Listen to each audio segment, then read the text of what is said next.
Hello everyone, আসসালামু আলাইকুম। আজকে আপনাদের কিছু প্রিমিয়াম কোয়ালিটির নিউ ডিজাইনের টি শার্ট দেখাবো। এগুলো আপনারা ডেইলি ইউজ অথবা ক্যাজুয়াল হিসেবে ব্যবহার করতে পারবেন। তো আপনাদের এক এক করে আমি টি শার্ট গুলো দেখিয়ে দিচ্ছি। ফার্স্টে আমরা দেখতে পাচ্ছি একটি হোয়াইট কালার টি শার্ট। এই টি শার্ট গুলোর উপরে রাবার প্রিন্ট করা থাকবে এবং এখানে দেখতে পাচ্ছেন গুচি লেখা আছে।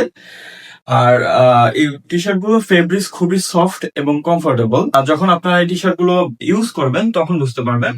তো এরপরে আমরা দেখতে পাচ্ছি একটি ব্ল্যাক কালার টি শার্ট, যেটির উপরে রাবার প্রিন্ট করা রয়েছে এবং এখানে খুব সুন্দর করে নাইক লেখা আছে।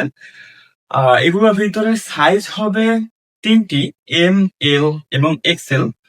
তো এরপরে আমরা দেখতে পাচ্ছি এইটি কালার, এটির উপরে রাবার প্রিন্ট করা রয়েছে এবং কাপড় খুবই সফট। আর এগুলো কালার কখনো ফেড হবে না। এরপর আমরা দেখতে পাচ্ছি এইটি টি শার্ট ব্ল্যাক কালারের ভিতরে, এখানে সাইকেল একটি রাবার প্রিন্ট করা রয়েছে। আর এটার ব্যাক সাইডে খুব সুন্দর একটি রাবার প্রিন্ট করা রয়েছে। এই টি শার্ট গুলো প্রাইস আমাদের পেজে আগে দেওয়া ছিল 500 টাকা, বাট আমরা পুজো উপলক্ষে আপনাদের একটি ডিসকাউন্ট দিয়ে প্রাইস রেখেছে অনলি 450 টাকা। তো আর দেরি না করে এখনই অর্ডার করুন। তো আজকের ভিডিওটা এই পর্যন্ত, সবাই ভালো থাকবেন। আসসালামু আলাইকুম।